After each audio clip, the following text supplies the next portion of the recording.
Welcome, everybody. So we're continuing the idea of looking at art in context, only now we're jumping over to Asia. One of the, or two of the handouts that I sent you were those two timelines. I know you all don't care about timelines perhaps as much as I do, but it's actually one timeline.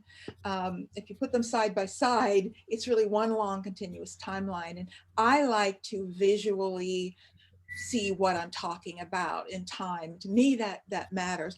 I also love the fact that I can look down the timeline and see like what was happening in India, China, and Japan all at the same time. And that will matter because there are times where one is influencing the other and an event happens here and you see the result of it in a completely different place.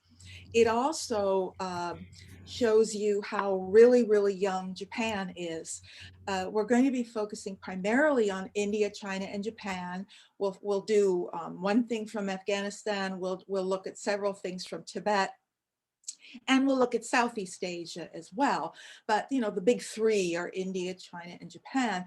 And of those, India and China have very, very old cultures. Japan does not. It's incredibly young. And when you look at the timeline, you know, there are two periods in Japan, the Jomon and the Yayoi on that first page, and those are basically prehistory. I mean, we don't even begin looking at the art of Japan until into the Common Era. And we'll talk about why that is and how young they really are. And I think that's had an impact on their history. Um, China, of course, has a very long history, everybody knows, but actually India has an older culture, although it's not a continuous culture the way we think of China. China is always said to be, you know, the oldest continuous culture on the planet. That's not true. It's a bias. The oldest continuing culture on the planet is in Africa. It's the San people, go back to at least 70,000 BC, and it's an unbroken culture. They are known today as the Kalahari Bushmen, but that is the oldest culture.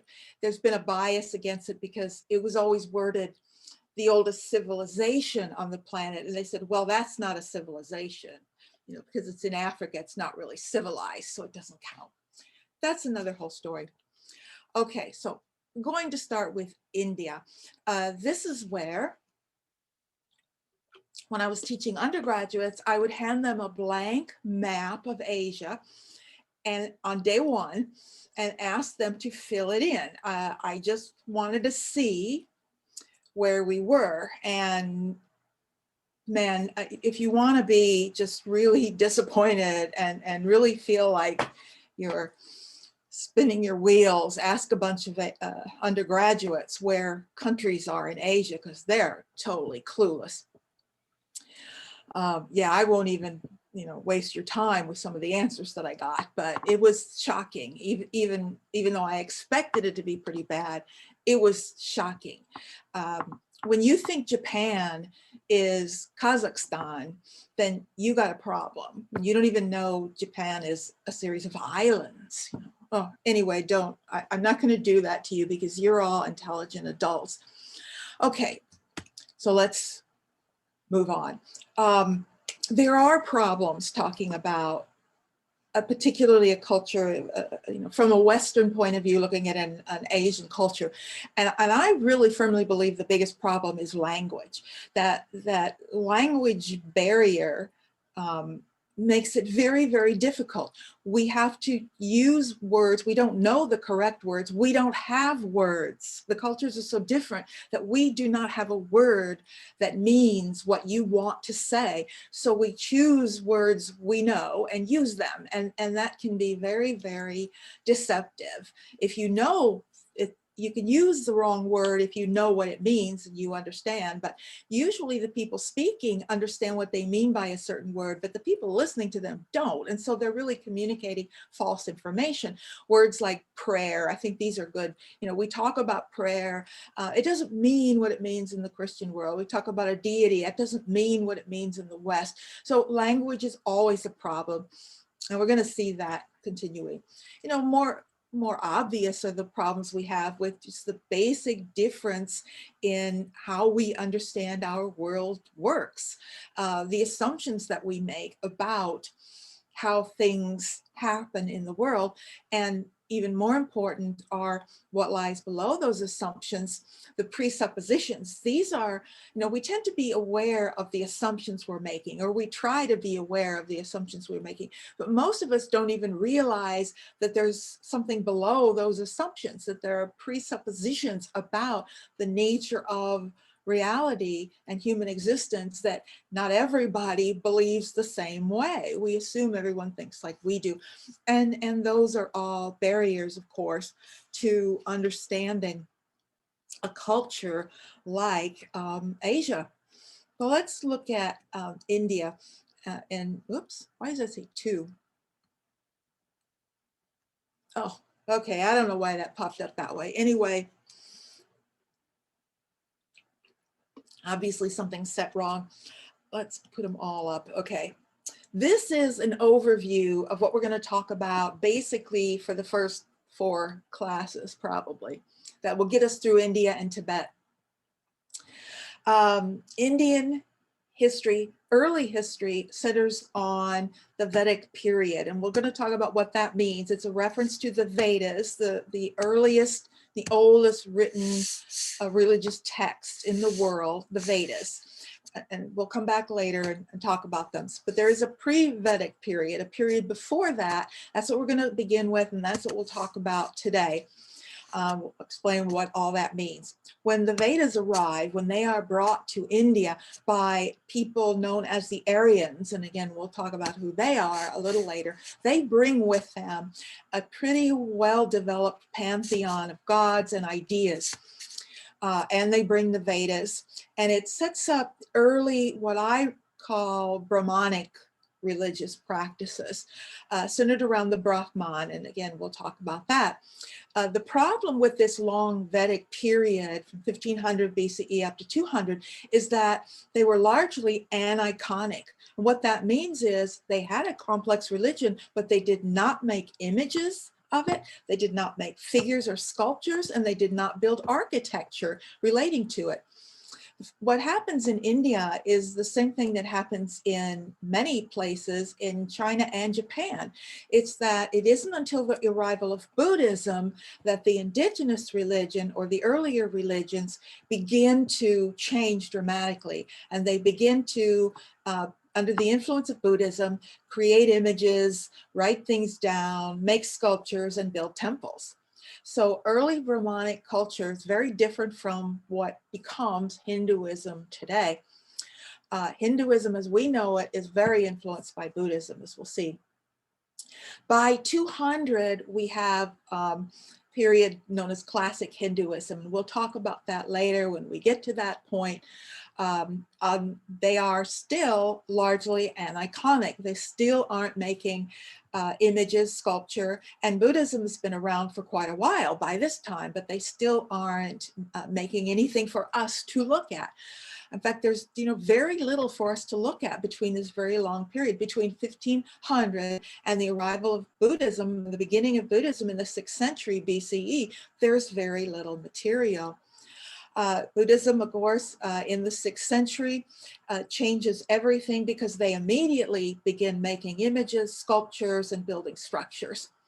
And the earliest art we have, once we get out of the pre-Vedic period, we'll look at that first, but after that, we're going to switch over and look at Buddhism.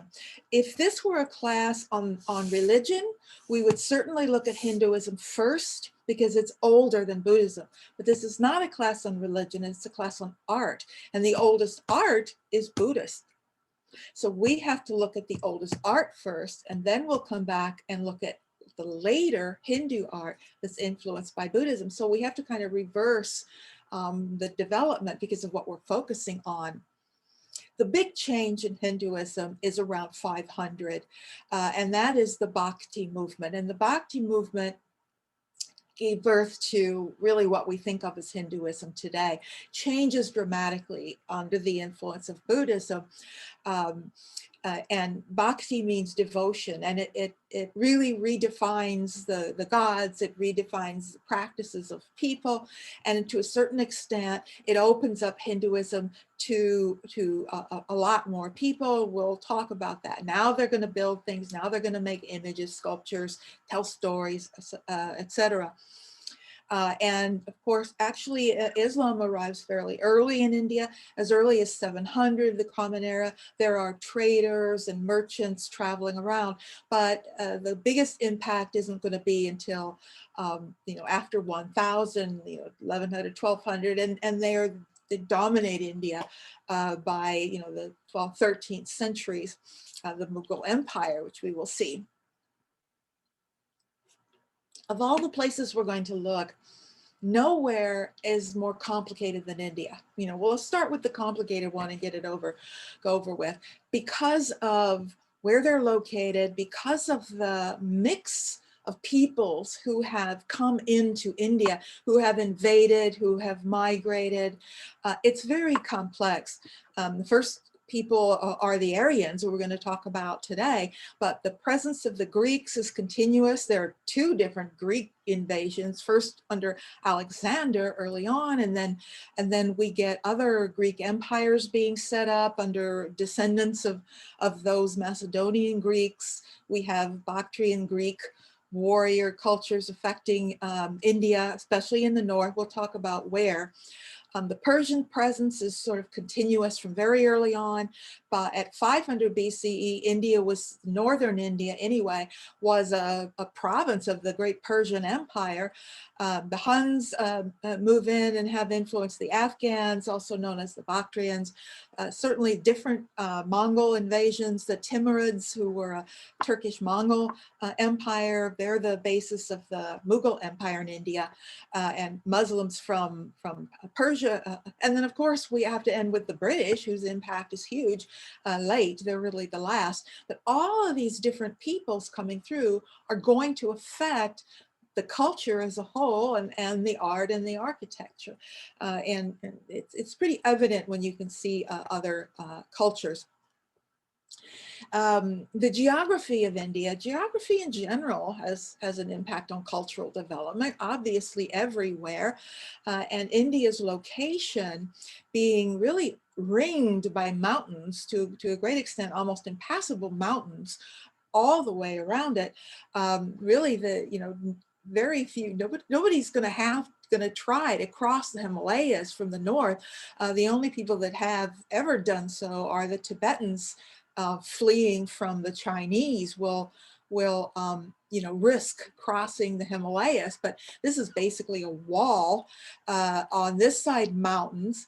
These are the Afghan mountains.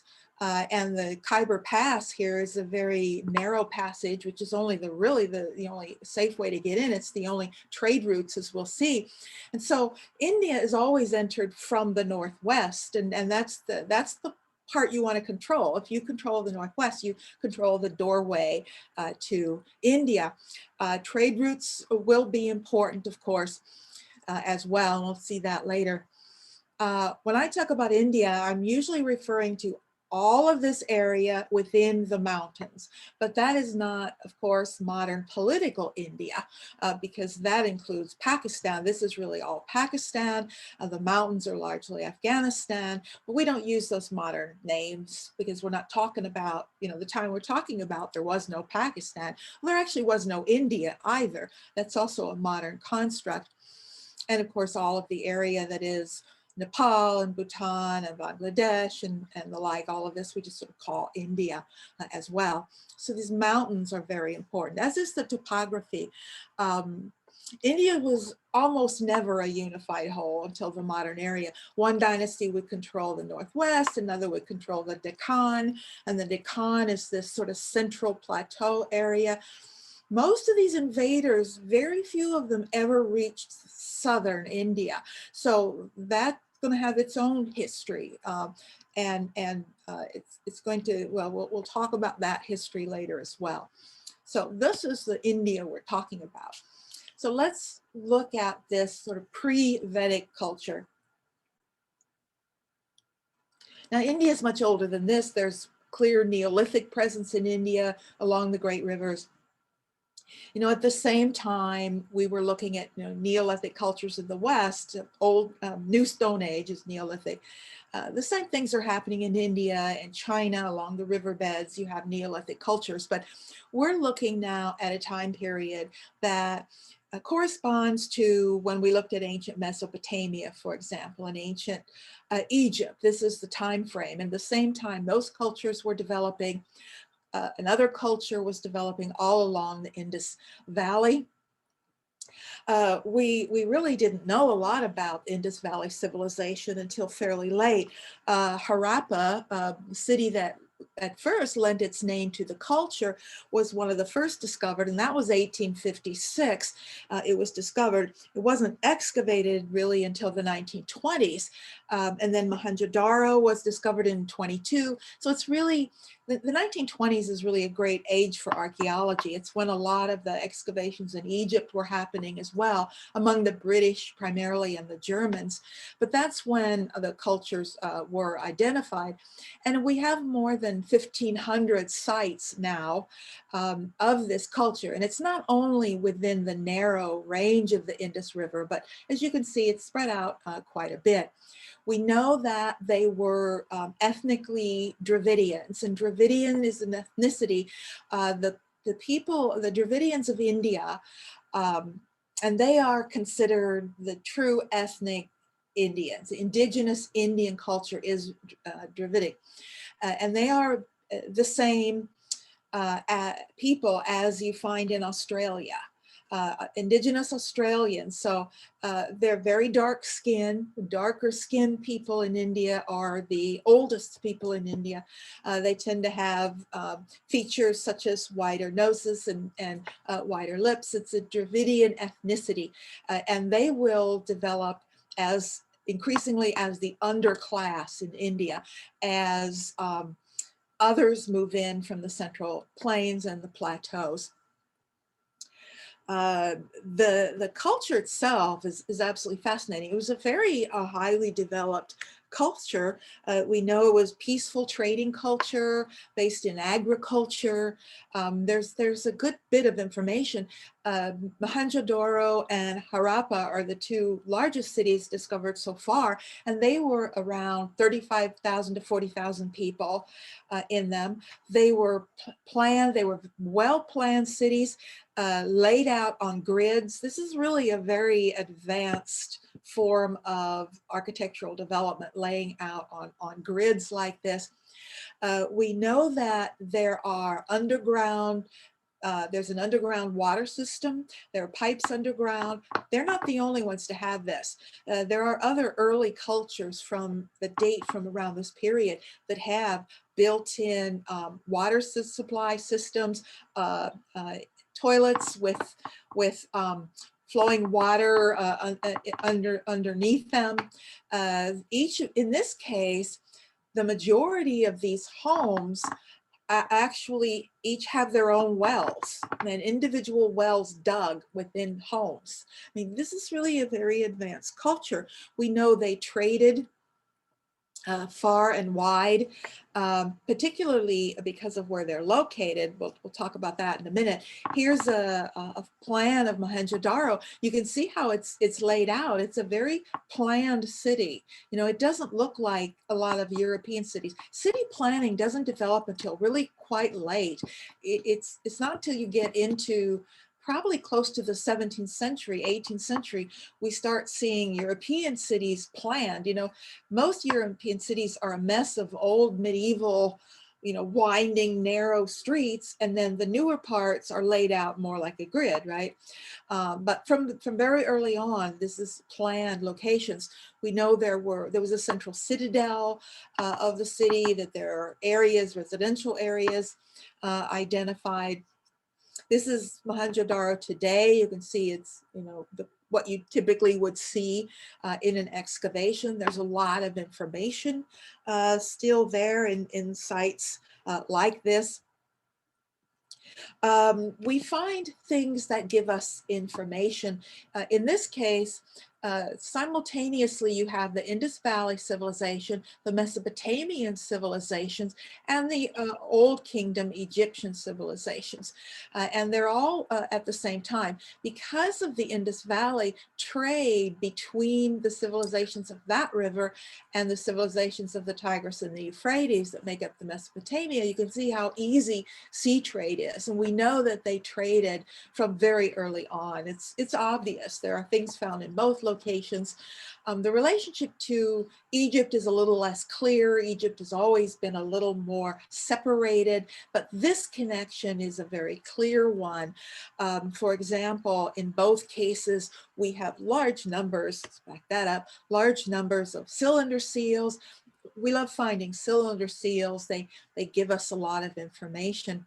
This is a cylinder seal. This cylinders are maybe an inch to an inch and a half high, and it's a cylinder. It's a round, hollow cylinder. Well, they don't necessarily have to be hollow. Some are and some aren't, but there's carving on the outside.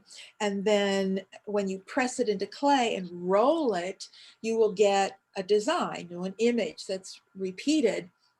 You can continue rolling it out and repeating the image over and over again. The cylinder seals themselves are made of steatite, which is what you get when you take a sandstone or a soft stone that you can easily carve, and then you fire it in a kiln the same way you might fire clay in a kiln, and it makes a really, really hard material. It's a really interesting technique that you don't really see a lot later. But the seal itself is steatite, and then of course it's pressed into clay. So we have more clay slabs than we have the actual seals themselves. And there is language in a lot of these, but we have not translated. We know they had a written language, but it is not translated yet. It's known as Indus script because it's from the Indus Valley. But until you translate someone's language, you're going to be very, very limited in what you can learn about them. Language is so important. So everything we have is based on objects that we find. And you can learn things, but you're always going to be very limited. The other thing I would want to point out is, if you were with us last fall and we did Western art, we looked at this object. This is a scene from a lyre, actually. It comes from Sumeria in Mesopotamia, and it's associated with a funeral feast. And when you look at the style on this piece that's from Mohenjo-Daro, they're identical style. There's no question that these fanciful animals who seem to be dancing around and upside down are very similar to the way animals were used up in Mesopotamia. Now, whether this was made in Mesopotamia and brought to the Indus Valley or not, we don't know, but we find similar styles in both places. So you know there's contact, there's trade going on among all of these peoples. We also have stamps. This is different from a cylinder seal, but you use it the same way. You carve it and press it into clay. We don't know exactly what they mean. They could be symbols of ownership. Here's that script. Here's that Indus script that hasn't been translated yet. They could mean a lot of different things, so no point in trying to guess.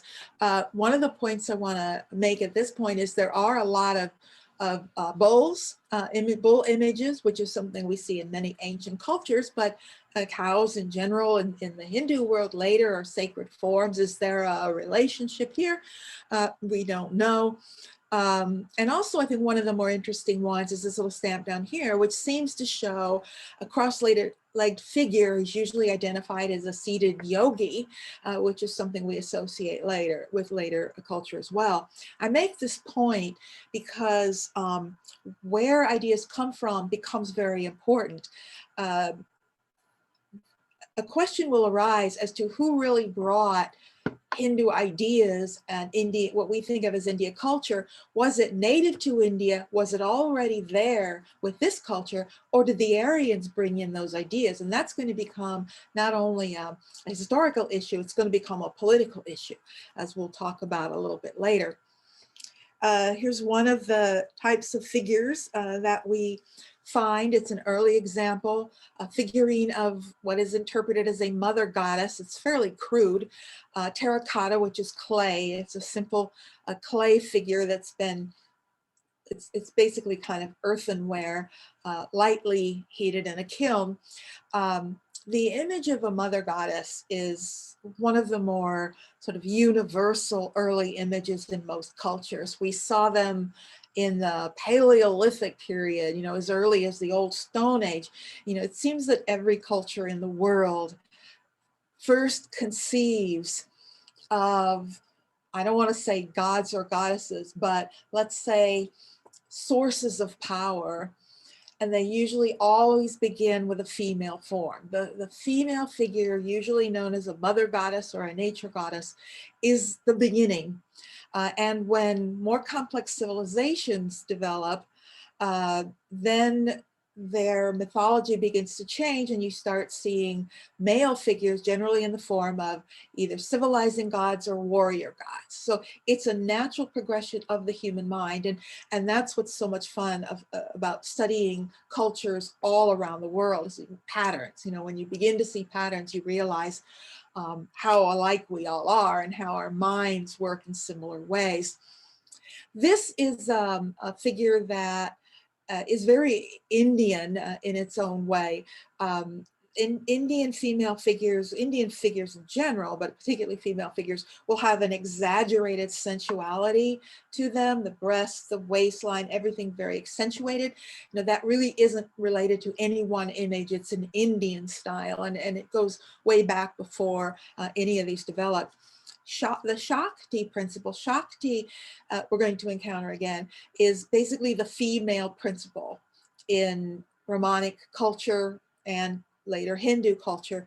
And it's going to play a very important role. The female principle stays and remains a very important concept in Eastern philosophies and religions, where it really hasn't in the West. The Western is as much as a patriarchal religious context as opposed to the East. And virtually all of the goddesses are representations of the Shakti principle, the female principle. And in this case, it's rooted in nature. So I'll remind you of this in just a little bit as well. One of the best known objects we found in this from Mohenjo-Daro, but we find them in all the cities, you know, in the central citadel area, is a great bath. It would be really easy for a Westerner to say, oh, isn't that nice? They had a swimming pool in the middle of the city so everybody could, you know, go for a swim when they wanted to. But it's clear that that's not what's going on here. Because, you know, if you know anything about Hinduism, water and purification are deeply rooted, not only in Hindu, but Brahmanic and Indian culture in general. This is sealed. There's no question it held water. It's still tightly sealed, actually, and it would hold the monsoon rains. And it was most likely for purification. We don't know much about the religion since we can't read the text, but this was most likely for religious purposes and rituals. And like the seated yogi, adds to the argument that many of these basic Hindu concepts predate the arrival of the Aryans, that they already believed in purification and water was important. They already had yogis and the like. This figure, again, very similar to what we're going to see later in Hindu art, figure of a dancing girl. The Indus Valley culture is a Bronze Age culture, as is Mesopotamia and ancient Egypt. It's another interesting universal in human development. Human beings go from a stone culture to a bronze culture. Bronze is always the first metallurgy that anyone creates is bronze. And after you master bronze, you move on to iron. And so you can track human development that way. And in fact, I'm going to come back to this because that gives us a lot of information about Japan. When we get to Japan, because of that sequence, we know certain things about Japan. In Japan, bronze and iron enter at the same time, and that is not possible. So I'll tell you how that happens in Japan and what it tells us about that culture. First of all, this figure, she's nude except for a necklace and all of her bracelets and things. She seems to be dancing. Dance has a major role in Hindu temples, Hindu rituals and practices all center around dance. So this likely does as well. The other thing I would point out on this figure and also on others, there are other figures that have, if you notice her stomach, this protrusion of her stomach, and there's even a sort of a wrinkle right there. And you see this exaggerated stomach on other figures from this area, is believed to suggest yogic breath, the idea of a yogi and diaphragmatic breathing. I mean, if you've done yoga, you know one of the things you learn is what's called diaphragmatic breathing. It's a way of using your diaphragm to breathe rather than just your lungs.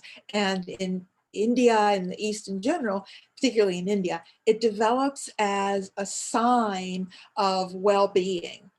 And not only physical well-being, but even more importantly, spiritual well-being. So sculptures that exaggerate that diaphragmatic breath have a religious or spiritual association. One more piece of evidence that many of these ideas predate the arrival of the Aryans. She, of course, would also be a representation of Shakti principle. One of the more interesting pieces we call the priest king. Now understand, these are all names we gave them based on assumptions we make. They're not titles or anything like that. This little guy, and he's 7 inches high, he's called the priest king for several reasons. First of all, he is made out of steatite, again, a rare material. So he's carved out of a soft sandstone and then put into a kiln and baked so that it gets really, really hard.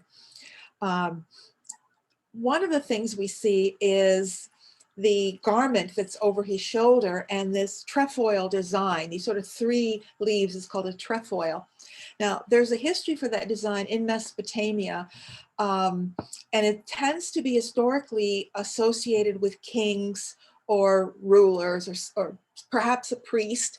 So, they covered their base and called it a priest king, so we don't have to figure out which he is. So that form is interpreted as signifying. And I think in art in general, we do, quite rightfully, make the assumption often that images of people are of important people, because that's simply a fact. You make things of important people. You have to go pretty late in history, even in the Western world, to find unimportant people depicted in art. You don't do that. It's an expensive thing to do. It takes time and whatever. He's also clearly a Dravidian. He has a wider nose and the thicker lips, but also those eyes, those closed eyes, people have suggested, is he in meditation? Is this, because this is what you do when you meditate, your eyes are these little slits. It's like he's turned inward. He's not someone focusing out on the world, he's turned inward. And that suggests a meditational state as well. So a very interesting figure. So this is what you do when you don't have a language to read, you don't have text to tell you things. You take objects like this and you make assumptions based on what you know. You take what you do know about other cultures, and then you go ahead and do your analysis and see what you can understand from them. Okay, let's see. So let's talk about what happens to these people. Truthfully, we don't actually know, but we have a good idea, and we're, excuse me, we're getting closer and closer all the time. Decline started early. Some people say as early as 1900 BCE, this civilization was declining. All we know is that by 1500, they're gone. The sites are abandoned. Now, there are a number of different stories told, and those stories have changed over time, and they've changed quite a lot recently. Because it's right about 1500 that these people known as the Aryans arrive from, it's an Indo-Aryan invasions. Okay, this is this map still uses the word invasion. That's a controversial word in regard to this. Was it an invasion or was it a migration, and why does it matter? Well, it does matter if you're Indian, as we'll see. But they did arrive, and for a very long time, I mean, when I was an undergrad, we were taught about the Aryan invasion, that these Aryans invaded and they destroyed this Indian culture. The only problem with that is there's absolutely no evidence that that is true at all. In fact, quite the opposite. When a civilization is invaded, you know it. You know, when you excavate, you see destruction, you see fire, you see things broken. You absolutely know when there's been an invasion. And there's not any evidence at all in any of these Indus Valley cultures that would suggest this was an invasion. So why would people say that? That interpretation was entirely based on the texts called the Vedas. They brought with them these texts that we're going to talk about in a minute. What they brought with them were the first 4 Vedas that were already written before they arrived, but there are several other texts added to that later. So it's believed that some of the later texts were written by these people to, you know, make it appear or say, we invaded you and we're superior to you, we destroyed your culture, when there's really no particular evidence for that.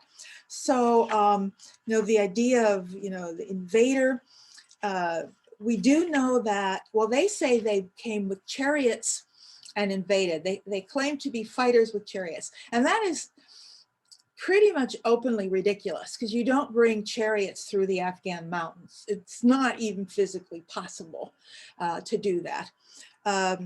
They said they brought iron. They may have brought iron, but it doesn't mean that they necessarily were the only ones who made iron. So at this point, the more accepted interpretation is that this was a migration, that those cities weren't invaded and destroyed, that they were simply abandoned. Now, why were they abandoned? Well, the current thinking is that it was climate change. And in fact, people are so convinced of this that there have been major climate studies that are now centering on the fall of the Indus Valley civilization. In fact, the Woods Hole Oceanographic Institute is running a huge climate study right now, looking at the collapse of this culture and how it related to climate change in their area. We know that climate change hit all of Mesopotamia about the same time. So there were dramatic climate changes in this part of the world. And so that may very well be it. There were floods alternating with droughts. There was extreme weather. There was a salination of the water supply. When your main water supply gets salinated by ocean seawater, you know, you're going to pick up and move, because, you know, they didn't have desalination plants. That alone could drive people out of their culture. So that's sort of what we're thinking now. But when the Aryans arrived, and they are basically a Indo-European, sometimes they're called Indo-Iranian people, but they were a much lighter skinned people. And the texts they brought with them, the Vedas, were written in Sanskrit. And Sanskrit is, of course, a language we can understand today. And I want to talk a little bit about the Vedas just very briefly right now. So I gave you a handout so you can read it on your own. I don't need to go through it, but there are a couple of points I just want to make from this. The Vedas were not only laying the foundation for what becomes Hinduism later, but they also were the device through which these lighter skinned peoples could take control of India to a great extent, because in it, one of the Vedas prescribes the natural structure of the cosmos and how it should be organized. And they use this as a model for constructing culture in India. And what I'm talking about is the caste system, which will be built into Hinduism as well. The caste system is a lot more than just a social system. It's a political system. And it's also believed to be a model or representation of the overall structure of the cosmos itself. The gods are structured in this way, so humans should be structured in this way. And the Aryans, really define themselves as the highest caste. It's also where we find the beginning of the sort of cultural biases, social biases in India over skin color. There's a whole range of skin color in India from very, very white to very, very dark. And the hierarchy was set up very early that privileged the lighter skinned people over the darker skinned people. And we'll talk more about the caste system when we come to Hinduism itself, but the roots are in the Vedas. The power of the Vedas was that, the four original Vedas, Rig Veda, Yajur, Sama, and Atharva Veda, they lay out basic gods, their relationship to one another. They lay out the basic rituals and ceremonies that you must enact, and all of the details. And only those who could read Sanskrit had the power to access that information, had the power to perform rituals that were necessary to balance the cosmos and keep things going. That puts a lot of power into anyone, into the hands of anyone who could read Sanskrit. And this is what lays the foundation for what is called the Brahmanic culture, because the Brahmins were the priests. They were wealthy. You paid them for rituals. It really establishes this religious and economic center. But for our purposes in art, it's the later editions that have a greater impact, and not as much the original four, but things like the Upanishads, which date probably from around 600 BCE, but possibly even later. The Upanishads are really the foundation of Hinduism, as we know Hinduism today. And we'll talk about that later when we come to it, but they lay down the basic ideas of Hinduism. And it's different from the earlier Vedic practices. And then for art, it's even the later editions, particularly in this last section, the Ramayana and the Mahabharata. Those are both long, epic stories. The Ramayana, we're going to see images of that in art, and a lot of images of the Mahabharata. The Mahabharata includes the Bhagavad Gita, which was written even later, which is also key to Hindu religion. But we're going to see, interestingly, we're going to see images from both of those in both Buddhism and Hinduism. So, Buddhism itself, while quite different from the Brahmanic practice, is still rooted in many of these early Vedas. So the Vedas are fascinating to read. So read the handout I sent, and you can always find a lot more about it online if you want to. So the first big empire in India follows this period. It is the Mauryan period, and it's a true empire. That's the biggest empire India ever saw. Never was India that organized. In fact, I don't think it was ever that big, because even today, they don't control Pakistan and Afghanistan anymore. So even modern India is smaller. So this is the largest. They were smart enough to put their capital over in the east, which is much safer than putting it in the west, where you have all of these invaders. All of this Northwest had been part of the Persian Empire for a long time. And by this period, things had changed. Not only was it part of the Persian Empire in 500 BCE, it was part of the Greek Hellenistic Empire by 300 BCE, when Alexander's men pulled back in Alexander the Great died in 324 BCE. By 323, they were pulling back, the Greeks were pulling back, and that left a power vacuum. And that's where Chandragupta Maurya stepped in, conquered all of that area. So it was a power vacuum. His grandson, Ashoka, converted to Buddhism and sponsored Buddhism. And this is the first period where we're going to have sculpture, images, shrines, and sites like this. So I think we'll take a 5-minute break right now before we start. And then I want to talk about Buddhism in some detail. Today is unusual because we're doing a lot of foundation work. I normally won't talk this much about religions and philosophies, but we kind of have to right at the beginning. So when we come back from a short break, we'll talk about Buddhism and then look at these early representations of Buddhist imagery in India. So break time.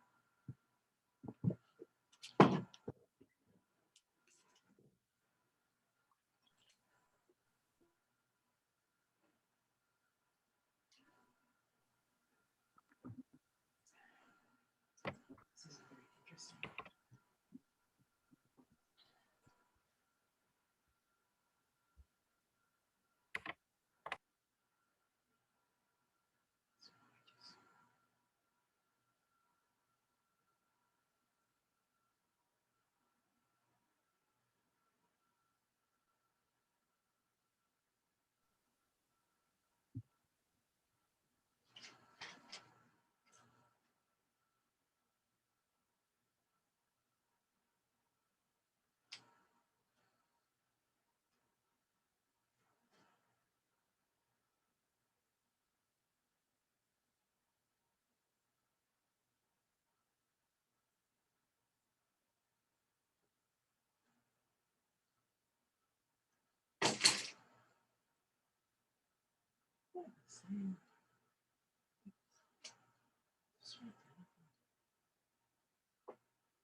Hey, Jane, we haven't seen you at drawing and painting on Tuesdays.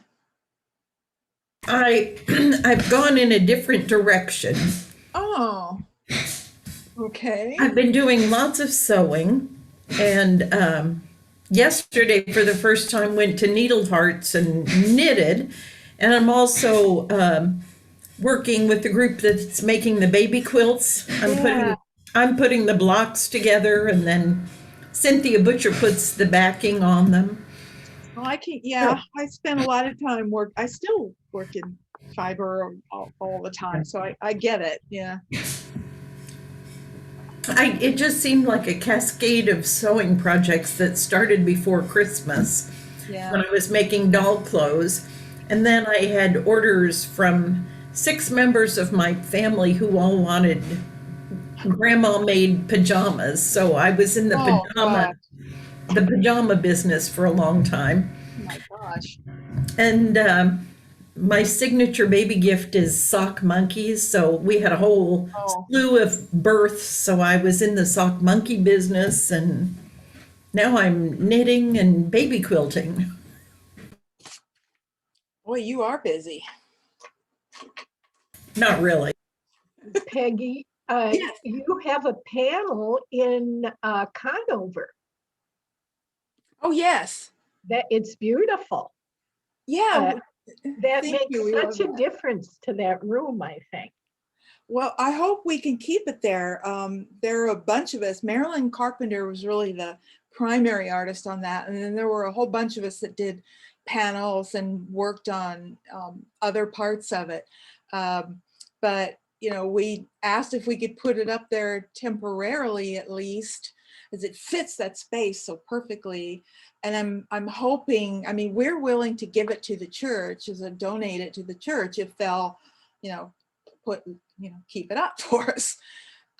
So I'm hoping enough people, a lot of people have commented on it and they really like it. So I hope we're able Yeah, to leave I it. have heard nothing but positive comments. Wonderful. That's good to hear. We're in the process of getting ready to meet, to begin the plans for a new project, another collaboration.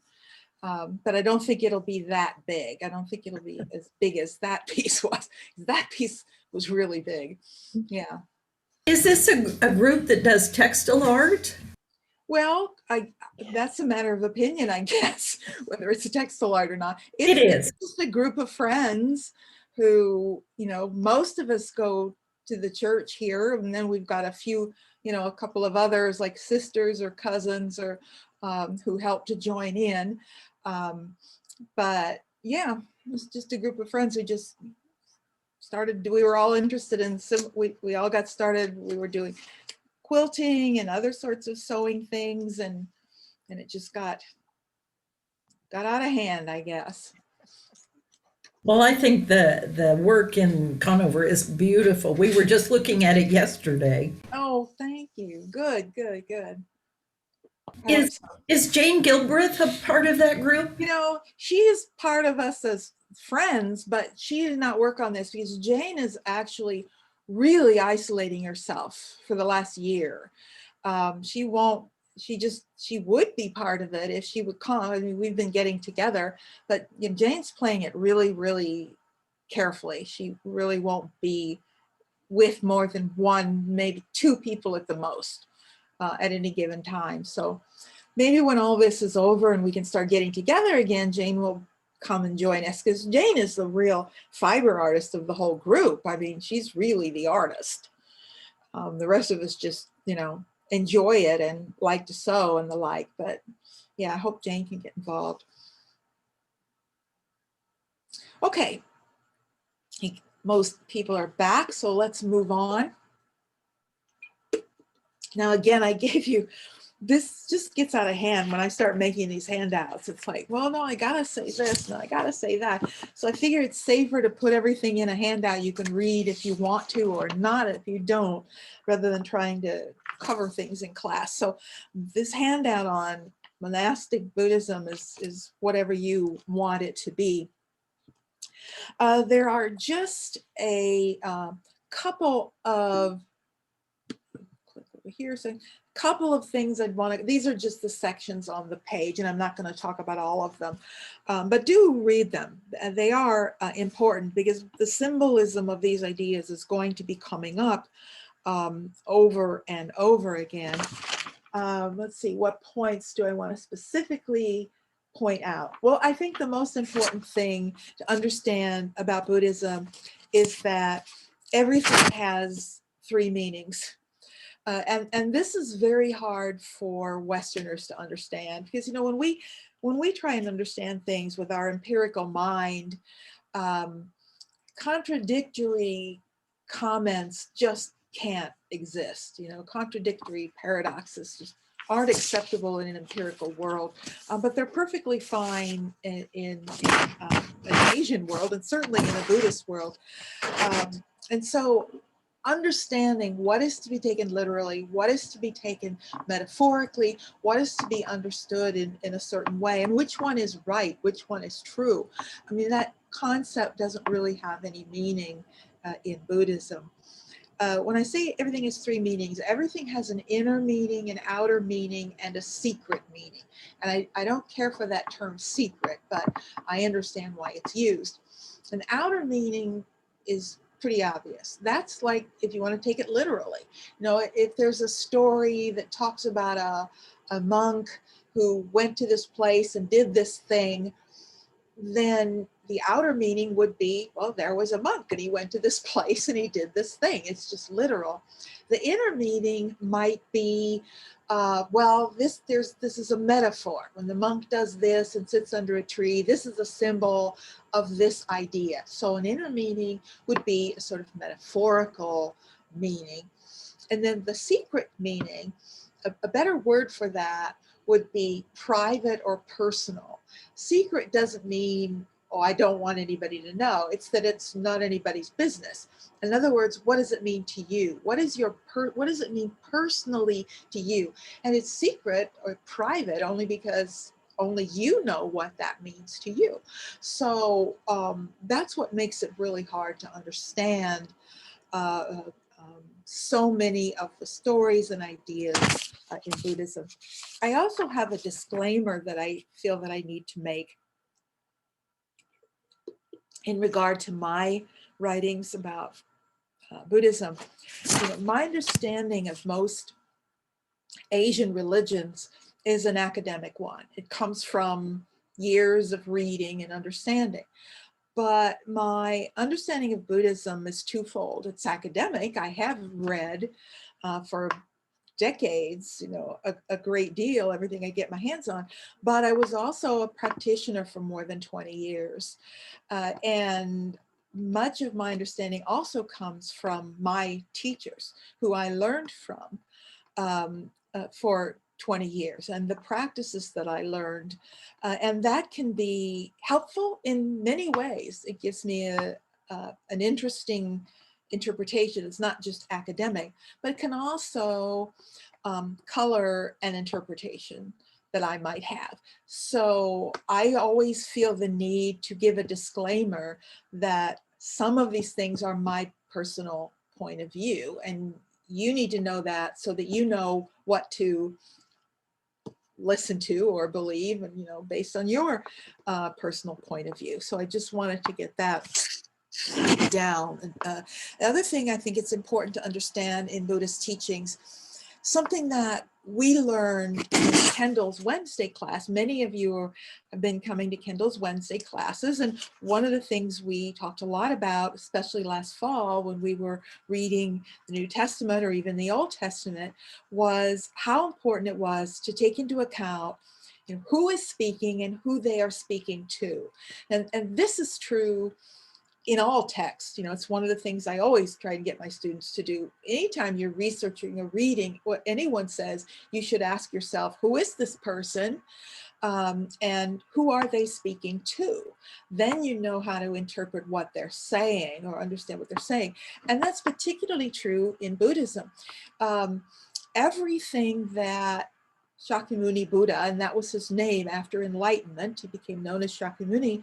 Everything he taught was addressing Hindus, and Hindus who come from a particular belief set, a belief system.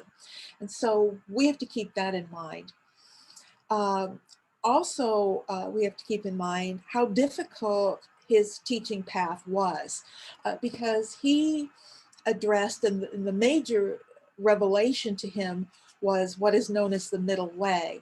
You know, everybody knows he was a prince, grew up in a wealthy household, that he discovered the suffering in the world and then set out to try and find a way to end that suffering, and took the ascetic path after realizing that the path of the wealthy was not the path that gives you any kind of understanding of the world. He chose the ascetic path and went out, as many were. He was a Hindu, of course. He was living in, actually he lived in the region that is now Nepal, but we're calling it all India. And after 6 years of meditating and ascetic, he had a revelation, and that's what led to the beginning of his teachings and ideas. There are many ways the story is told, many teaching stories, but my favorite story is the one that said he was sitting under the tree. Buddha sat under, he wasn't the Buddha then, he was Siddhartha. Siddhartha sat under the Bodhi tree. Bodhi means enlightenment, so it's literally the tree of enlightenment. Talk about a metaphor. So he's sitting under the Bodhi tree, and it was near a river, and a traveling musician and his student went past on the river, and the musician was talking to his student who had this stringed instrument, and the teacher was saying, you need to tighten the strings or you won't be able to play your instrument, but don't tighten them too tight because then the strings will break. And there was just like a light bulb went off, and it was a revelation of the middle way, that extremes don't work. And that immediately blew apart the whole Brahmanic system, which was rooted in extremes, the extremes of the rich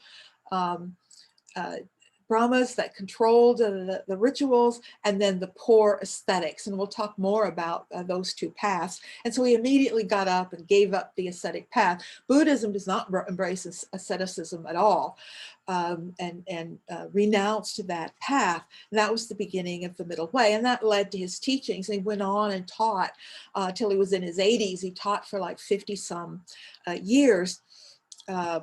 Before he died. His followers after that met immediately after his death and wrote out all of his teachings. Traditionally,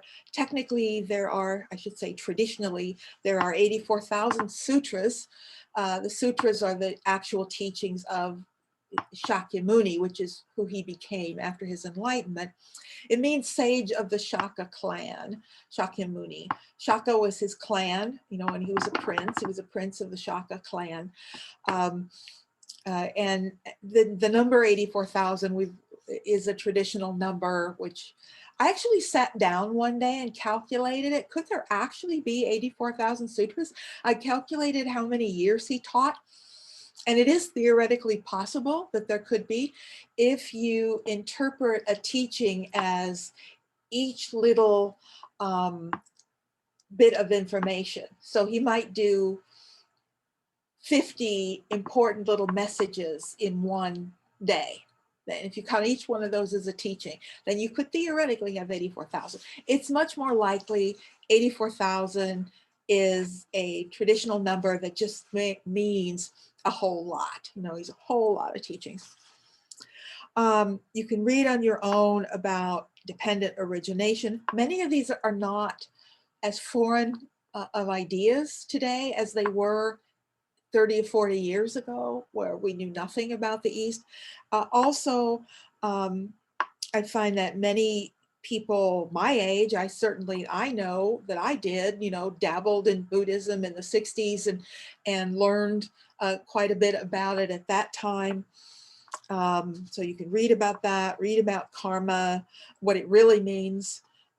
Again, I think most people know today that karma does not mean retribution, and nor does it mean justice. It has nothing to do with either of those things. Karma is an energy. It's the energy you create by your actions that can be positive or negative. I do want to say a little bit about the idea of rebirth, which is a Buddhist concept of rebirth. This is where it's important to realize he's talking to Hindus who have a particular conception about reincarnation. There's no reincarnation in Buddhism because there's no incarnation, because there is no soul. Buddhists do not believe in the human soul at all. We are all connected to one another. If there's a such thing as a soul, it's a single human soul, not an individual soul. It's quite clear in all the teachings that everything is impermanent, including everything that makes up who we are as individuals. You know, this gets so tricky. That's why it gets so frustrating. You know, you're taught one thing, and then you find another teacher or someone else is saying something that seems to contradict that, or even the same person will say something 10 minutes later that seems to contradict what they just said, and it can be very frustrating. For example, I mean, I studied in the Tibetan tradition, in the Nyingma lineage. My teachers were Tibetan monks. There were two of them. They were actually brothers, and they still, you know, Sangha's still there. They teach in New York, upstate New York, and all over the world, actually. And, you know, they would teach about the skandhas and how everything is impermanent and, you know, there's no soul, you know, there's no rebirth into another person. And then they'll turn around in the next sentence and talk about a tulku. And the tulku tradition in Buddhism is when, you know, like a young boy is identified as being this famous lama who died. You know, how can you talk about that and in the next sentence say just the opposite? And I actually had this discussion with my teachers. Several times a year we would get private meetings with them, and so I couldn't wait for a private meeting, and I met with them and I said, you know, I don't understand this.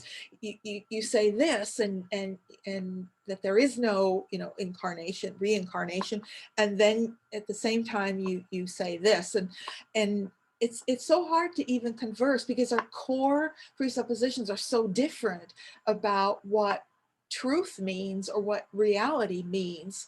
I can't help but have Western mind. To me, truth is truth, but that's not what it is to them. Both of those things can be true because of the inner and outer and secret meanings of everything. And they made it perfectly clear to me that there's no person in the past that I ever was, and there's no person in the future that I am ever going to be. That is tantamount. That does not happen. But part of what is me, I create energies. You know, when your body dies, and this is a very Buddhist idea, it doesn't disappear. You know, it simply changes. All these things that make up myself as an individual disappear because there I'm permanent, but my body transforms into energies. And this is actually just pure physics. There's nothing mystical about these ideas. And those energies become other things and affect other things. And that's what they mean by rebirth. The fact that everything I put out into the world affects the world. My actions and choices affect the world, and energies affect the world. Anyway, read this on your own. It's much more significant. I'm not going to talk about meditation. I think people understand that the purpose of it is to train you to make good decisions. Everything in Buddhism is about training you to make good decisions. It's really not all that concerned about what you believe in terms of many other things. The Buddha was once asked, "Are the gods real?" And he said, he gave an answer that he gave often, and that answer was, "It doesn't matter." He didn't say, "I don't know." He said, "It doesn't matter." Because he doesn't care whether you believe in the gods, believe in them, don't believe in them. What he cares about is, are you living a good life? Are you following the Noble Eightfold Path? As we'll see, we're going to see plenty of symbolism of the relative and absolute world. These are pretty clear to understand. The relative world is the one we live in, the world in which I exist separate from you because I exist relative to you. But that's not the real world. The real world is the absolute world in which there is no separation. So read that paragraph. The three poisons are going to be symbolized everywhere. We're going to run into those images. The three poisons. The first two are actually very closely related. The wanting mind and the aversion. There is a hierarchy to these. They're not all equal. The single worst thing is anger and hatred. That is the worst poison. That is what will destroy everything. It's also aversion. It's not just anger and hatred. It can also be just general dissatisfaction with the way things are. I don't want things to be this way. Attachment is the opposite. That's the wanting mind. I want things to be this way. So I want them to be this way. I don't want them to be that way. Those are the first two poisons. It's the lack of accepting the way things are. And then ignorance. Ignorance is over all of them. Ignorance is, I don't like the word, I hate the word, but it means it's the opposite of enlightenment. Either you understand and are enlightened or you are not. And that's called ignorance. Again, I find it kind of an insulting word, but that's what it means. Three marks of existence are important. Impermanence, everything. Emptiness simply means you are totally free to make your decisions and define who you are. And that's why every decision you make is very important. And then suffering, dissatisfaction. I want to clear up a misunderstanding around this as well.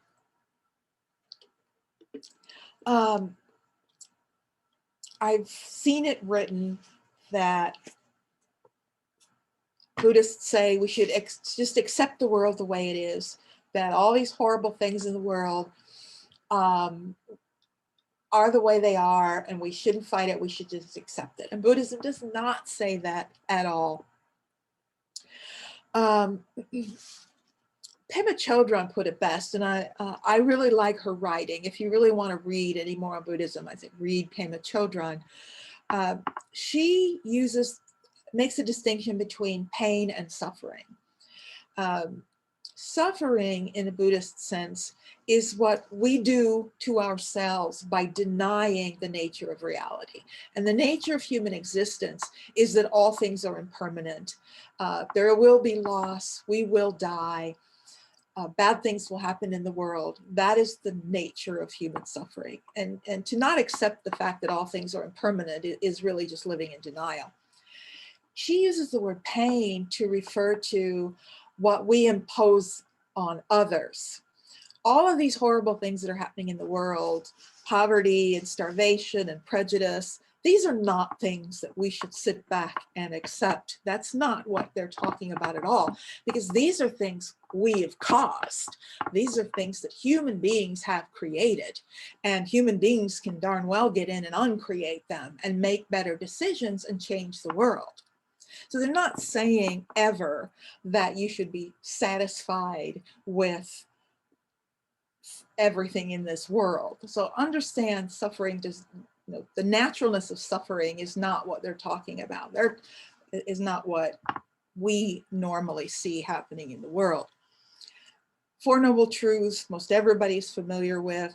There is suffering. If you're alive, there is suffering because you know you're going to die. That's mainly the impermanence is what we fight against.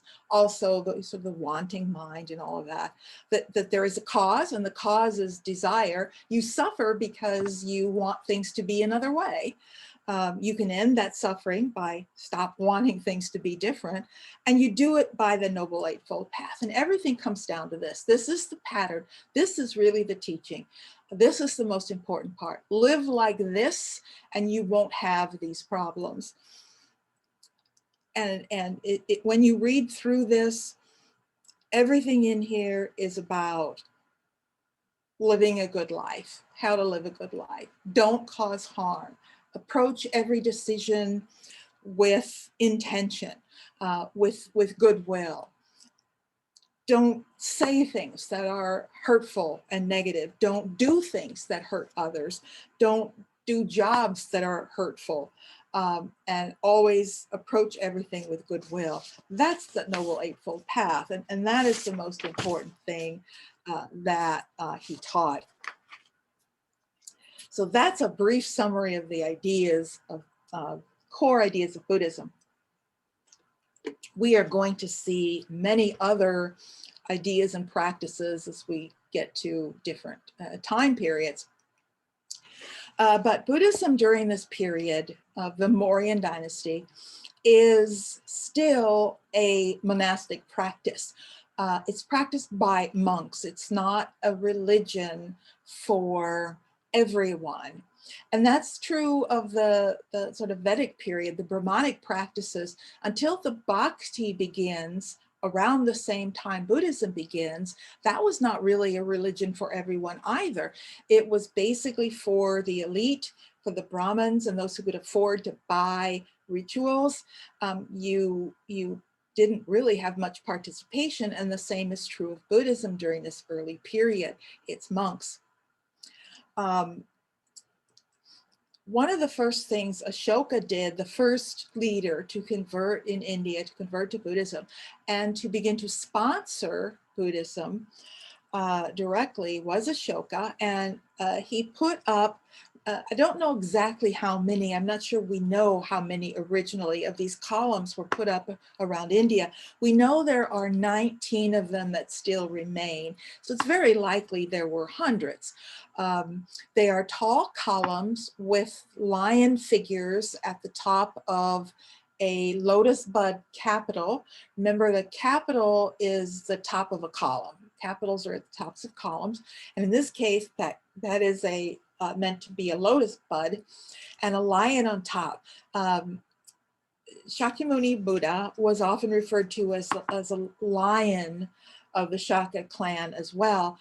Also, the tradition of lions associated with kings and rulers and important people is ancient and true throughout much of the world. It's not surprising that a strong, powerful animal would be associated with a powerful person. And so we often see the Buddha symbolized. There are no, at this point in time, for the first 500 years of Buddhism, there are no images of Buddha as a man. You have to remember that these images and objects are for monks. They're not people. They're people who study these things in great detail. They don't really need to have images to remind them of anything. But in fact, there are no images of the Buddha as a man yet. So this symbolizes the Buddha.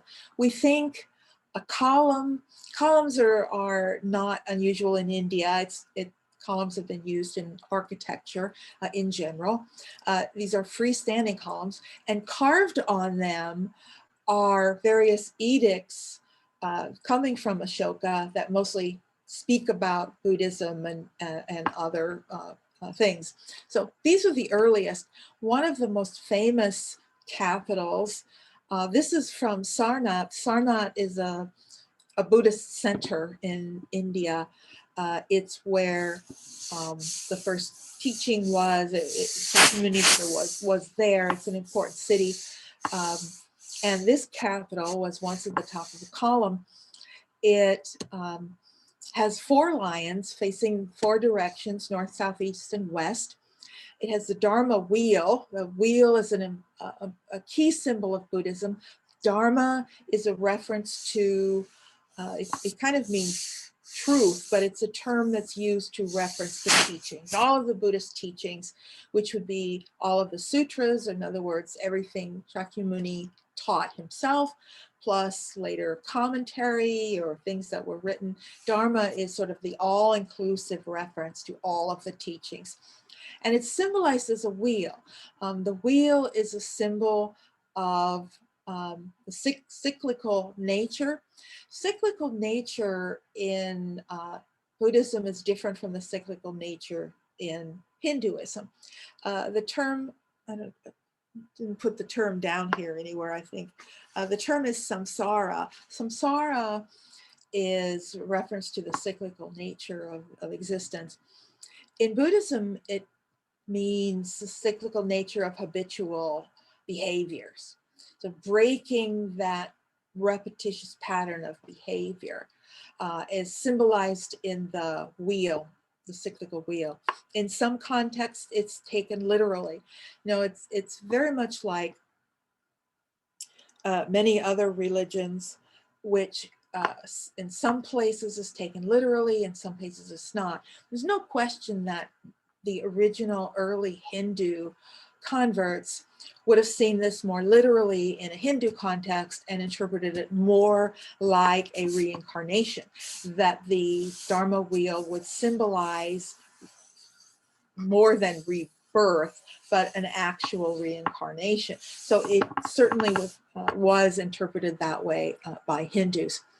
This is carved out of stone, a really kind of beautiful stone. It's the stone that was often used during this period, and it's highly polished. It's a sandstone. It's called chunar, which is a sandstone that's often polished. You can always recognize Mauryan pieces because of this polish that we often see. And there are other animals around the base that I'm not sure what they symbolize as well. I know there's an elephant and a bull and a lion and a horse, and they seem to symbolize the four directions as well. We also get an early Yakshi image, another female earth spirit. Yakshi simply means that a female earth spirit. It's not like a person's name. It's not the name of a goddess or anything. And they're not goddesses. They're symbolic forms, clearly rooted in the early mother goddess figures. But at this period, they're not really referenced as mother goddesses. They're much more specific. I think they're closer to something like in Greek mythology. There are these female figures like sprites, spirits of the forest, etc. It's more something like that. This is a very Indian style. Here you see that sensuality again, the exaggerated curvatures of the body, the exaggerated breasts, the sort of thing she's holding over her shoulder is a whisk. It's called a whisk. It's a fly whisk for, knocking flies away. That identifies her as an attendant to someone. So she might have been seen as like an attendant to a goddess, perhaps, but she is a Yakshi. And there are Yaksha, male figures as well, that are the male equivalent of this. We'll see something like that. The relationship to that Indus Valley mother goddess that predates the arrival of the Aryans is clear in the exaggeration of the figures, the sort of hip, the garment that she's wearing, even at a sort of low on the hip garment is there, but it's much more naturalistic, much more believable. This is a very, I would say this isn't a Buddhist figure, this isn't a Hindu figure, this is an Indian figure, and its roots predate any of those religions, but you'll see them in Buddhist art, you'll see them in Hindu art. Even that sensuality, there is no art more sensual in the world than Indian art. It is the most sensual, and we'll see that in other ways.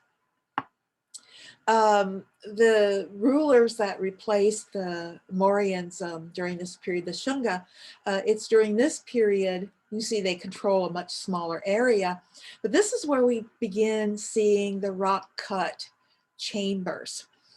And as you can see from a distance, these are cut into the sides of hills, created, we don't call them caves because they're not natural. Rock cut chambers is a better way to think about it. And what we're seeing here, these are at Baja, and these are the earliest that we know of right now. Who knows, someone may discover some earlier site someday in the future. We don't really know. This represents, here's an outer view, that image on the left, I don't know who those people are.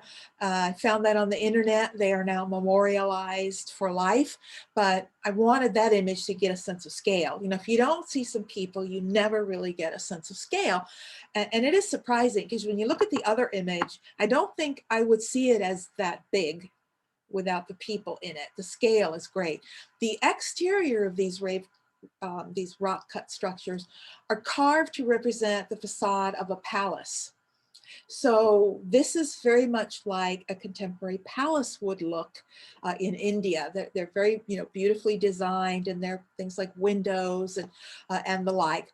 And it's all cut directly into the bedrock. We're going to look at a couple more of these because they're very prominent. So here's what we're actually looking at. It's not a big site. It only has one Chatai Hall.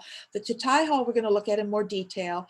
This right here, this is the Chatai Hall, and we'll look at it in detail and talk about it. And this is it from the side. But these other forms, which as you can see are quite different, they're just smaller little square rectangular areas, those are viharas. And viharas, those are living quarters for monks. What you're really looking at is a monastery. It's basically a monastery site that has living quarters, and the viharas will later, we'll look at later examples, become a lot bigger, but they're sort of individual sleeping spaces. There are cooking places, kitchens for cooking. Each one has a small little shrine room in the back for worship. So there are always, at these sites, there's always going to be a lot more viharas and fewer of the Chatai halls. In this case, only one. Now let's see what we're actually looking at here. What is a Chatai hall? This is the interior of it. It is a great sort of barrel vaulted structure cut directly into the bedrock. They would actually start carving at the top and then carve down. If you can imagine, this is so different. It's not the kind of carving we think about. This is carving out negative space. You're basically carving and removing and then leaving the bedrock in certain places.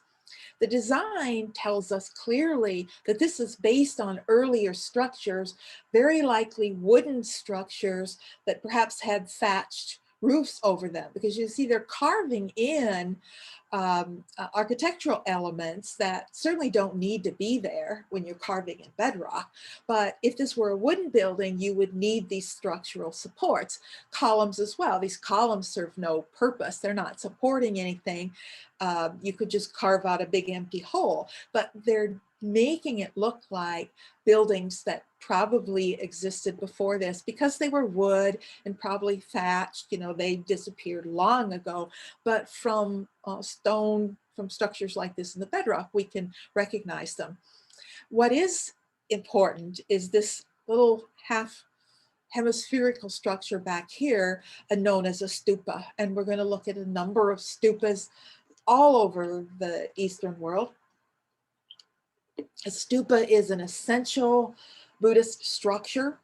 You're going to see more stupas than anything else in Buddhism. This is a solid mound, and at its very base, down at the very middle at the bottom, there is a small space that holds a holy relic. The purpose of a stupa is to hold a relic of some kind. There are basically reliquaries. And of course, a reliquary is any sort of object that holds a relic. Holy relics in this part of the world, we know in the Western world, in the Middle Ages, a holy relic could be anything that had physical contact with a holy person.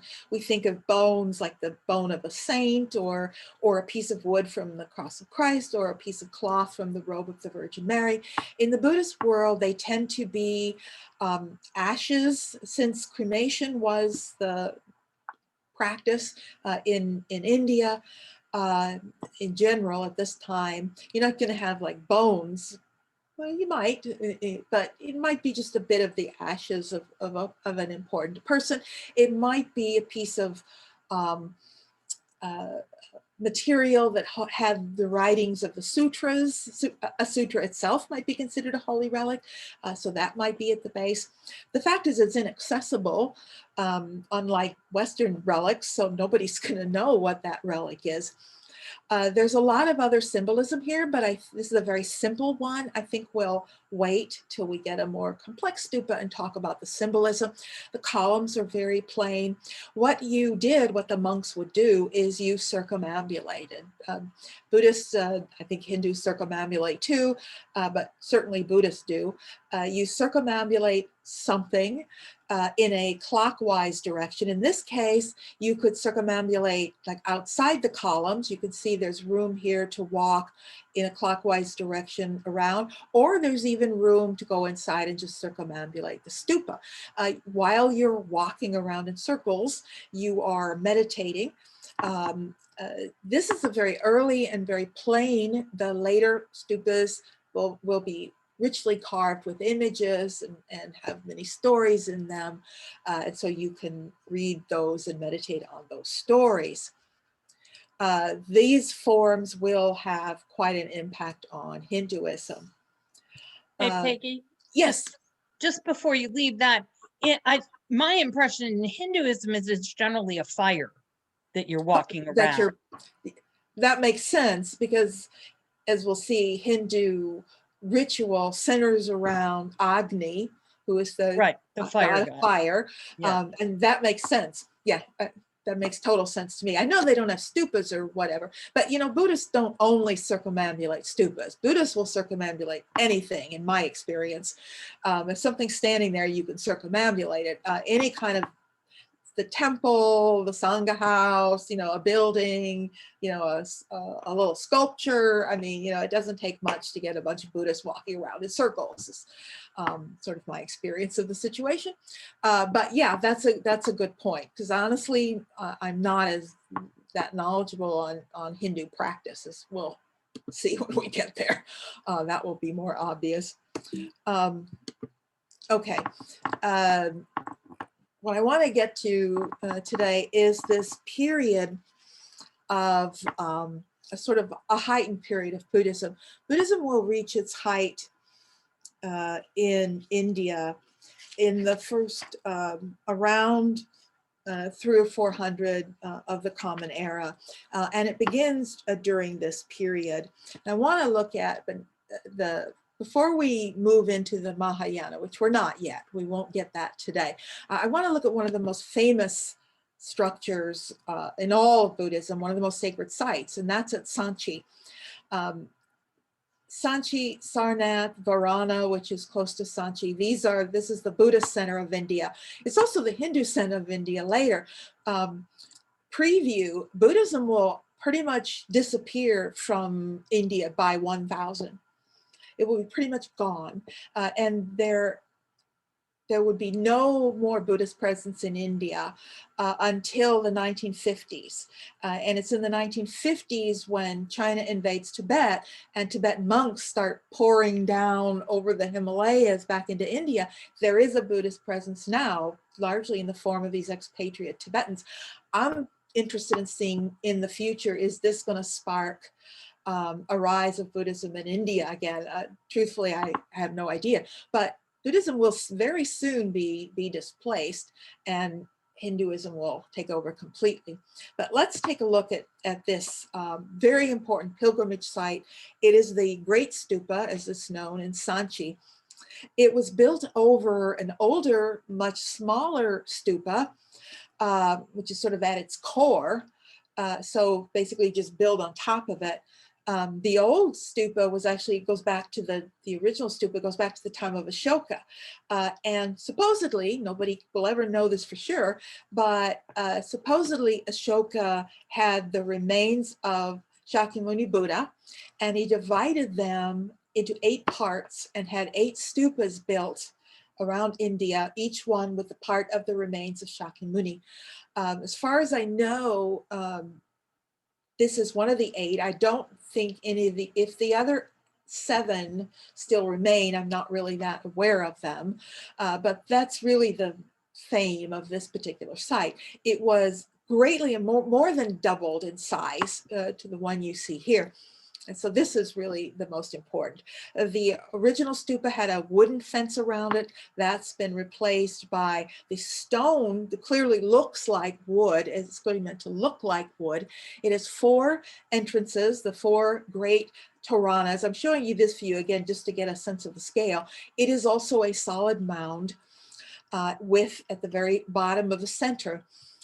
Here you see the circumambulation paths, the 4 Toranas facing north, south, east, and west. You can circumambulate on the ground level, or you can go up to this level and circumambulate. In both places, there are sculptures around that with figures that are sort of moving from right to left. So as you're walking clockwise, you're moving the same direction as the figures. And so you're meditating on the stories that are being told. The symbolism of this building is extremely simple for what we're going to see later. This is an early stupa, but it has the core symbolism.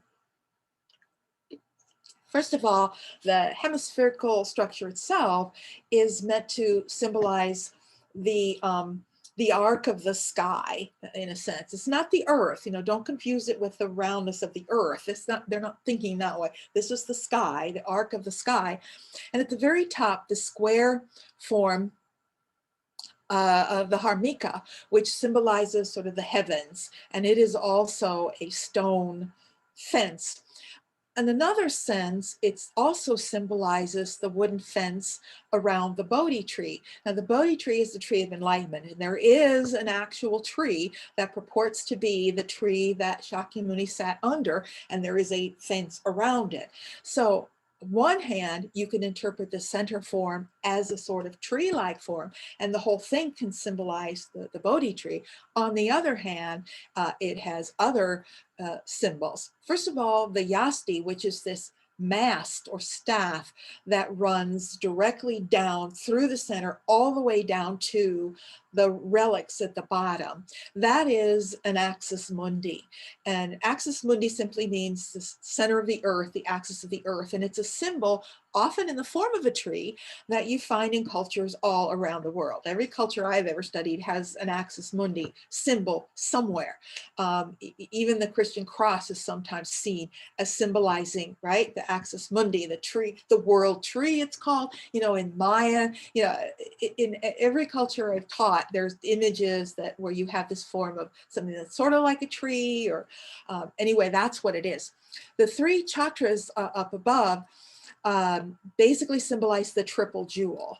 And the triple jewel in Buddhism is the Buddha, the Dharma, and the Sangha, the three things that you take refuge in when you become a Buddhist, or when you step on the path. The Buddha symbolizing the teacher, the Dharma symbolizing the teaching, and the Sangha symbolizing the fellow travelers. At this time, this is still monastic Buddhism. Basically, this was a monastery, was a Sangha, a group of monks that formed a group of fellow learners. Today, when Buddhism expands to the common person, it refers to like the people in your church. Like our church would be a sangha of people, fellow travelers who are studying together and learning together, and you have the same teacher, and it's that. And in Buddhism, it's believed that these 3 are necessary. There's a really close tie to the teacher, to the passing on directly from the teacher to the student. That role is important, and it's going to continue to be important, and continue to be why various people will embrace this religion later. The Toranas are, of course, covered with sculpture. And interestingly, on the East Torana, we have a Yakshi figure. She is a Shalamanjika, which is one type of Yakshi. She is sort of like a tree nymph. And in a way, the Shalamanjika, there's stories about Shalamanjikas who you touch the ground and a tree springs up. So that she's here with this tree and holding on to this tree. There are also vague references in this image that relate to the birth of the Buddha, because in the stories of the birth of Siddhartha at that time, his mother, Maya, reached up to this tree bent down so she could hold the tree. And so there's a vague reference to that. You often see that in Buddhist images, it's a little bit of this and there's a little bit of that.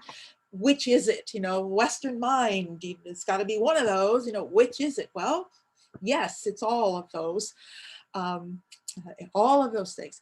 And many of the images you see up here, some of them, not all of them, some of them have images from the Jataka tales, and we're going to talk a lot more about the Jataka tales. So don't worry about the word right now, it'll come up. But the Jataka tales are stories from what is meant to be the previous life of the Buddha. This is where it gets tricky. The same person's going to tell you stories about someone's previous life, and in the next sentence, they're going to tell you nobody's reincarnated. So you're like, what? How am I supposed to lock this in my empirical Western mind? Well, just let it go. Basically, don't try. So you can see them as, they're usually metaphors of how a person reaches enlightenment. They're stories of, well, this person, Shakyamuni, was this, and then he did this, and he did this good thing, and then he learned by doing this good thing. And the stories move along, and basically they're metaphors of how to reach enlightenment, metaphors of behavior, sort of good behavior. Some of them are wonderful stories. We'll see some of the really great stories of Buddhism. The pose. This is another thing that's very Indian. You're going to see this, and I'm sure you recognize it if you've looked at much Indian art. This exaggerated bending of the body, it's called the Tribhanga pose, and it actually comes from dance. It's called the three body bend. If you were with us in the fall when we looked at Greek art, we talked about the contrapposto stance, right? Where the weight is on one leg and the hips turn, but they were Greeks. And Greeks are intensely rational. And of course it made perfect sense. And it was how people stand. This is not contrapposto. This is more than contrapposto. This is an exaggerated body bend, tribhanga, which means the three sections, and it is believed to come from dance. And if you go to some Indian movies and watch the dance, you'll see these positions, these postures, and they're rooted in Hindu ritual, but they're just as much rooted in India. So again, an Indian form, an Indian figure. And just time to look at this one last thing from this period, from Karla. Karla is close to, here's an old map, it still says Bombay. Karla was right on the edges of the Andhra control. Sometimes this is written Karli with an E at the end. Sometimes it's written Karli with an I at the end, but it's the same place. We just get different words. And it's another cave site. A little later one, still outside carved like the facade of a palace. But I love this sort of cutaway view. The section of Karla or Karli is interesting because first of all, this is more than twice as big as the previous one we looked at. It's also much more elaborate. What we can clearly see here, here's a column outside of it. Does this look familiar?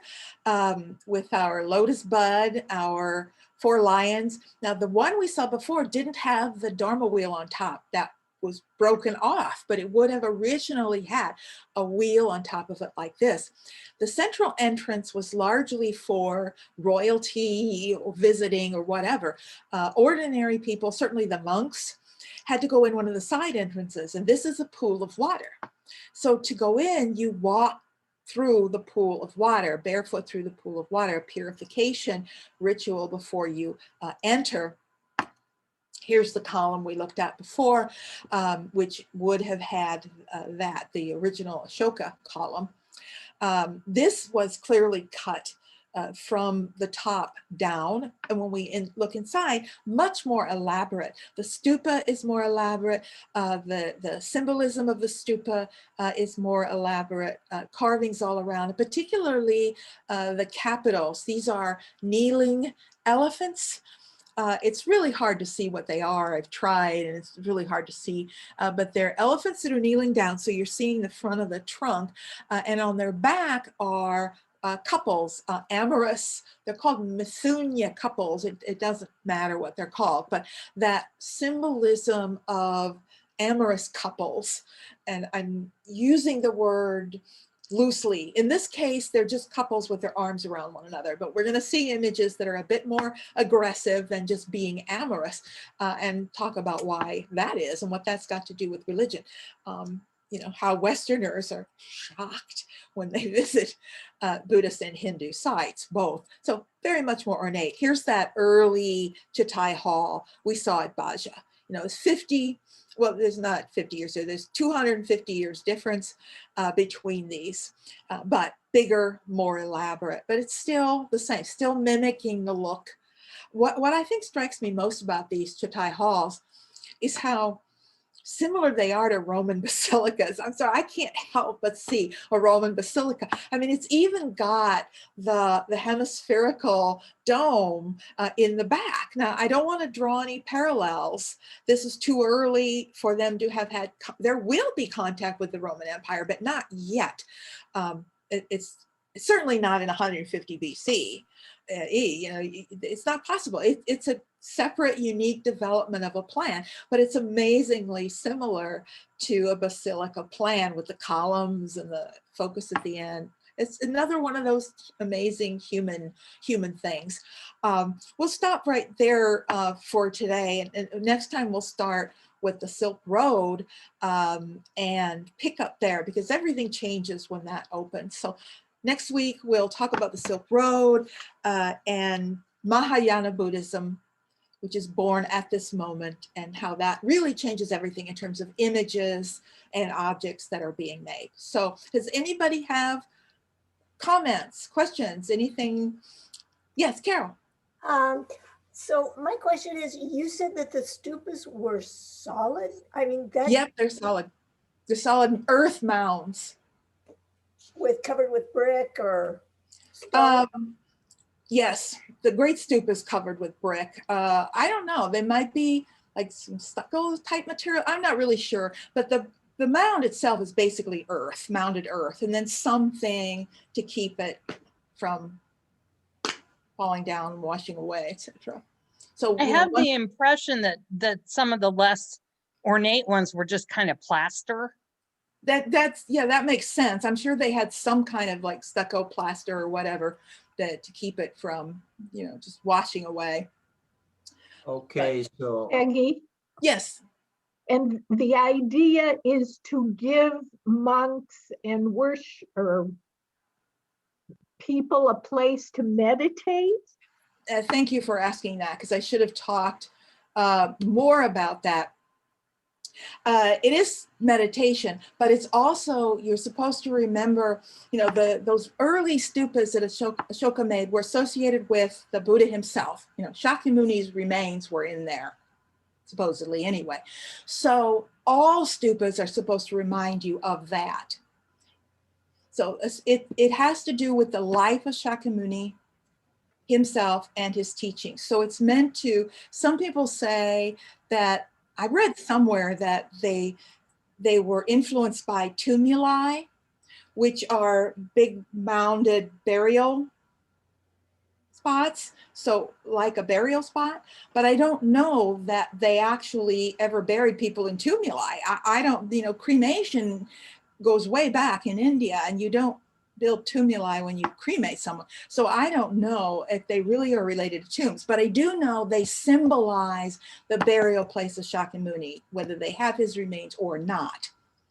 And so most of the imagery carved on a stupa that you would see when you walk around it are Jataka tales. They're mostly tales of the pre-incarnations of Shakyamuni. So while they will not use the word reincarnation, they will use the word pre-incarnation. And there's another, there's another little troubling question marks, like how can you have a pre-incarnation and not, because if to someone in the pre there has to be a re, afterwards, right? I mean, just let it go, don't ask. Or I will give Shakyamuni's answer, it doesn't matter. It doesn't matter, but that doesn't make sense. Any other questions or comments? One more. So do Hindus believe in reincarnation?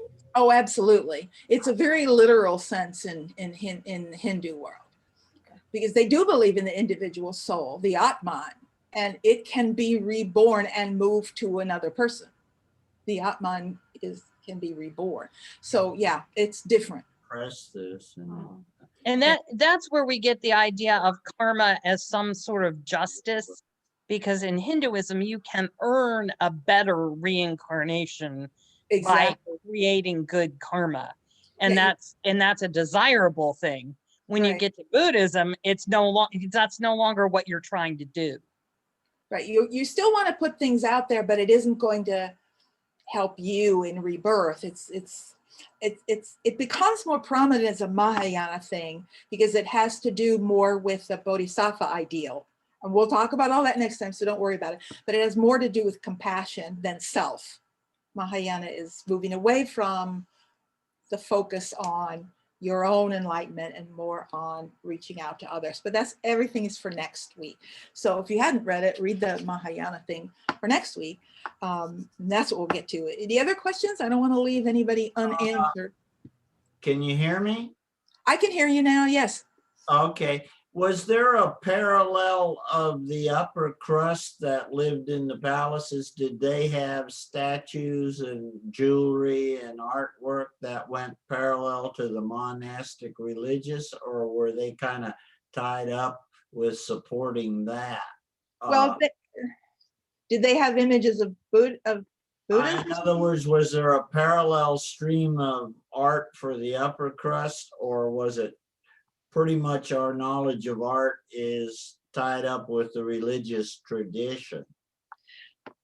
Well, now we're getting into tricky things because we're trying to define the word art. Oh, okay. Maybe I should back up. They have, no, it's just, when we use the word art in the West, we have an idea of something that is really, let me actually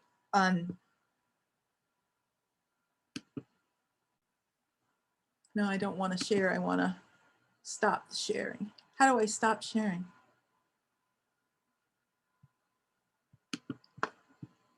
I used to get a thing to stop. Oh, it's right there. I just have to watch. Okay, there. Now you're all back and I can see you again.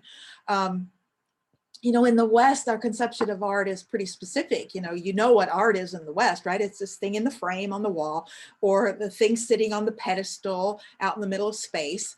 In the East, there really isn't that concept. A beautiful necklace with jewels is a work of art. I mean, so do they have things hanging on their walls and statues? I don't know. They're gone. We don't have those things. I'm sure they had many things. In terms of Buddhism, there is a close relationship because, like you said, somebody has to sponsor the monks. That's what the Buddha had to do, was to convince. When he set up the monastic system, one of the most difficult things he had to do was to convince society that this was worthwhile, because he was dealing with a Brahmanic tradition. And in that Brahmanic tradition, everyone has a place and a role in society and has to do that. That's the caste system says, this is your place, this is your role, this is what you must do. And men were expected to be householders, to marry, to have children, to have jobs. The only exception to that traditionally was the military.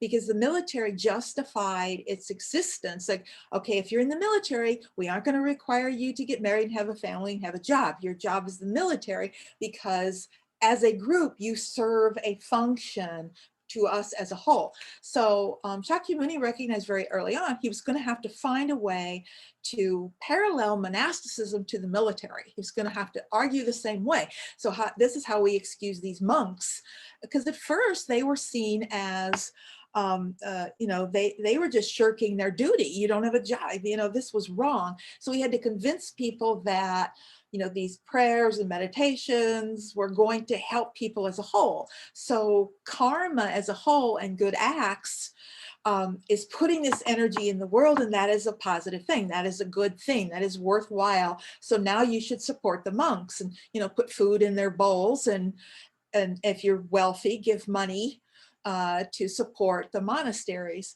And so there developed fairly soon a close relationship with the wealthy and the powerful who would support. And most of these sites, these had support. It was the head of the dynasty that supported this cave site or this monastic site. You have to do it. If you don't have a job, you're not making money any other way. So they have a close relationship. In terms of what was out there and who has what, that's always a tricky thing in art. We have to always remember that our understanding of the past is always going to be limited to what we have to work with, in the same way that if we don't have languages, our understanding is limited. The same is true is that we may not have objects from certain places. There are certain places where certain materials don't last. And so we have nothing, like we have very little wood. Wood is a classic example of things we don't have. There may have been wooden buildings, who knows, they're gone. So we look for other clues. And it's the same with everything else. We never really know about things that simply haven't come down to us. Our whole understanding of the history of art is based on tiny, tiny percentages of things that we have. Now, while we can't let that make us stop thinking about it or stop thinking about history, in the back of our minds, we always have to keep coming back to that. But we can't ever say absolutely this didn't exist or that didn't exist. So, there's always a we don't know element in there as well. Any other questions or? Peggy, I've got to take off, but thank you so much. This is great. It's wonderful to be back, and I'm already just completely engaged. Wonderful. Thank you very much. And I'm glad. I hope everybody was. So today was just a lot of talking about religion, but we won't do quite this much again. But we'll, when we get to it, we're about to finish up some Buddhism and then we'll get to Hinduism. So have a good week, everybody. And yeah, the other thing is, if you came in late, one of the things we were talking about is this is a big class and there's a lot of people trying to get on at the same time. So Angie opens it up early, as early as 12:30. So if we could, everybody start coming a little earlier, we can spread it out and it doesn't force people to have to, wait till late to get in. Because I know when so many people are trying to get on the same site, it can be difficult. So I'm usually on by 10 till at least. But if you can start trying to get in, you don't have to sit here, just open it up and then leave it and walk away. And then you're on the site. So I'll see you next week, everybody. Take care.